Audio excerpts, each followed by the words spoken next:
इमरान खान को 8 फरवरी से पहले बड़ी इजाज़त मिल गई, जिससे इमरान खान काफ़ी ज़्यादा खुश दिखाई दे रहे हैं। इस पर बात करेंगे। इसके अलावा सोशल मीडिया पर तनकीद करने वालों के लिए बुरी खबर है। जेआईटी ने काम शुरू कर दिया है और अब अगला मरला एक मरतबा फिर गिरफ्तारियों का सामने आ रहा है। पीटीआई की तमाम क़यादत जो है इस वक्त इलेक्शन से बाहर हो चुकी है और सनम जावेद के जो ख्वाब थे वो भी चकनाचूर होते नज़र आ रहे हैं। इस पर बात करेंगे, जबकि ईरान के हमले का आज मुंह तोड़ जवाब दे दिया गया है। वहाँ पर मौजूद ईरान के इलाकों में मौजूद जो बीएलए बलोच लिबरेशन आर्मी और बलोच लिबरेशन फ्रंट के दहशत गर्दों को जहन्नुम वासिल कर दिया गया है। इस पर भी बात करेंगे, लेकिन सबसे पहले बात करते हैं जी खुशखबरी के हवाले से। तहरीक इंसाफ के चेयरमैन इमरान खान साहब जो है वो आज उनकी केस की समाअत थी। जो निकाह से मुतालिक जो उनका केस है बुशरा बीबी से, उस पर समाअत थी और उसमें मुख्तलिफ दरख्वास्तें दी गई थी। एक दरख्वास्त इमरान खान साहब की जानिब से ये भी दी गई, उसमें ये कहा गया कि मुझे हुक्म के बावजूद मेरे बच्चों से मुलाकात या फ़ोन पर बात करने के लिए इजाज़त नहीं दी जा रही, जिस पर अदालत ने फौरी तौर पे जो है वह एक हुक्म सादिर किया। उन्होंने सुप्रिटेंडेंट जेल को क्लियर हदायत किया और उन्होंने कहा है कि इमरान खान साहब की जल्द अज जल्द उनके जो बच्चे हैं उनके साथ मुलाकात करवाएं। तो ये तो एक खुशी की खबर है इमरान खान साहब के लिए, जो काफ़ी अरसे से इस चीज़ के ऊपर बेचैन थे कि उनके बच्चों से बात नहीं कराई जा रही। इसके अलावा मीडिया से मुतालिक, सोशल मीडिया से मुतालिक बड़ी खबर आज जो जेआईटी बनाई गई थी एक बड़े लेवल की, उसका पहला इजलास हुआ है और उसमें तमाम मवाद जो है वो उन्होंने जमा करना शुरू कर दिया है और उनकी टीमें वर्किंग शुरू कर दी हैं सोशल मीडिया पर। जहाँ पर जज साहबान की तहज़ीक की जाती थी, उसका तमाम जो रिकॉर्ड है उसको इकट्ठा किया जा रहा है और उसको रिकॉर्ड को इकट्ठा करने के बाद जो जेआईटी है उसका जायज़ा लेगी और जायज़ा लेने के बाद जो वो कहते हैं ना सब पढ़े जाएंगे, सब पढ़े जाएंगे, वो होगा।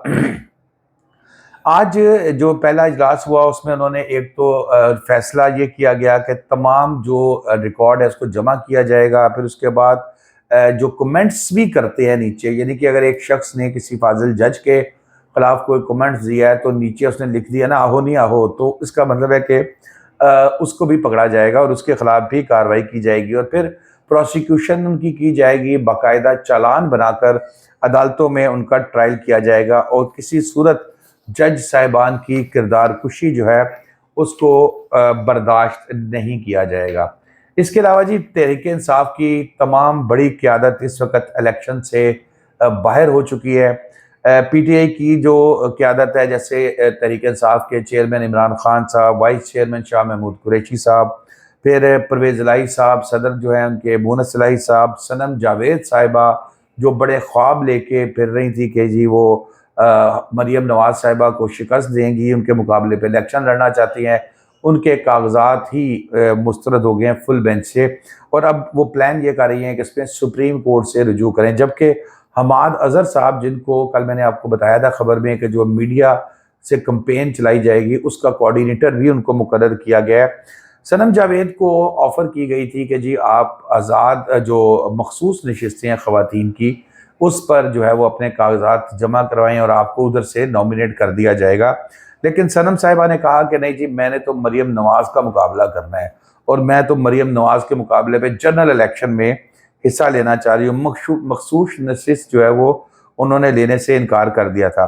मरियम नवाज़ को शिकस्त देने का ख्वाब लेते ही वो उनके कागजात ही मुस्तरद हो गए हैं और फिर अब उनको अगले इलेक्शन का इंतज़ार करना पड़ेगा। अगर वो मरियम नवाज साहिबा को शिकस्त देना चाहती हैं तो उसके लिए उनको भरपूर तैयारी करके एक मरतबा फिर सामने आना पड़ेगा।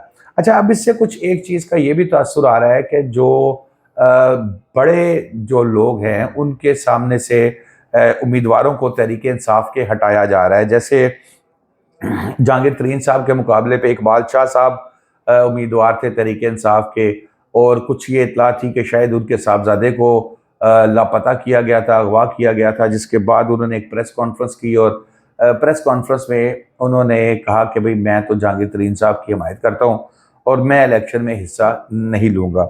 इसी तरह और हलकों से भी आज़म स्वाति साहब थे, ये मानसेरा से नवाज शरीफ साहब के मुकाबले पे इलेक्शन लड़ रहे थे, उन्होंने भी एक प्रेस कॉन्फ्रेंस की और आज़म स्वाति साहब ने भी इस हवाले से माजरत कर ली है। उन्होंने कहा है कि जनाब हम तो इलेक्शन नहीं लड़ेंगे उनके मुकाबले पे, इमरान नवाज शरीफ साहब के मुकाबले पे। और शुक्र करें अभी उन्होंने उनकी हमायत का ऐलान तो नहीं किया, उन्होंने कहा भाई पीटीआई के वर्कर आज़ाद हैं, जहाँ जहाँ चाहें वो इलेक्शन में हिस्सा ले सकते हैं।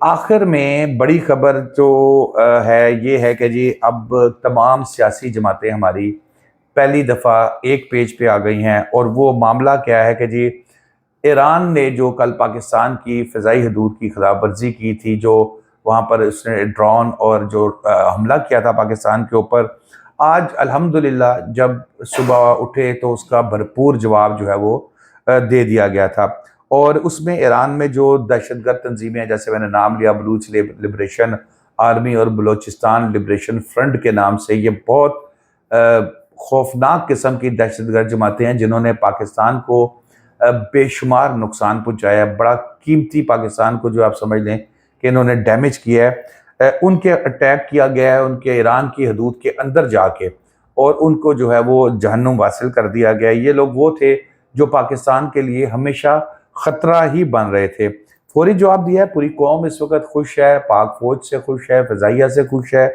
और इसी चीज़ पे हमारे तमाम सियासतदान भी तहरीक इंसाफ समेत खुश हैं, क्योंकि तहरीक इंसाफ की तरफ से भी ये बयान आया है कि जनाब ये बड़ा अच्छा इकदाम किया है और फौरी जवाब देना बनता था।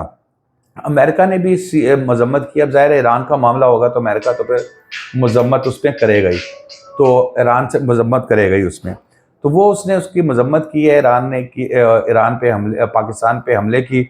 और उन्होंने कहा कि वो अपनी हदूद में रहे ईरान, क्योंकि वो तमाम हमसायों को नाराज़ कर रहा है और तमाम हमसायों के खिलाफ। दूसरी तरफ चीन ने ये पेशकश की है कि भाई मैं आप लोगों का राजीनामा कराता हूँ, लेकिन राजीनामा भी किसी बात पे बैठ के होता है। अब हमने भी बराबर कर दिया है, उन्होंने भी करने हरकत की थी, बराबर कर लिया है। तो देखें अब चीन क्या किरदार अदा करता है। तो दोस्तों अब तक के लिए इतना ही। शादाब रियाज को इजाज़त दीजिए। अल्लाह हाफिज़।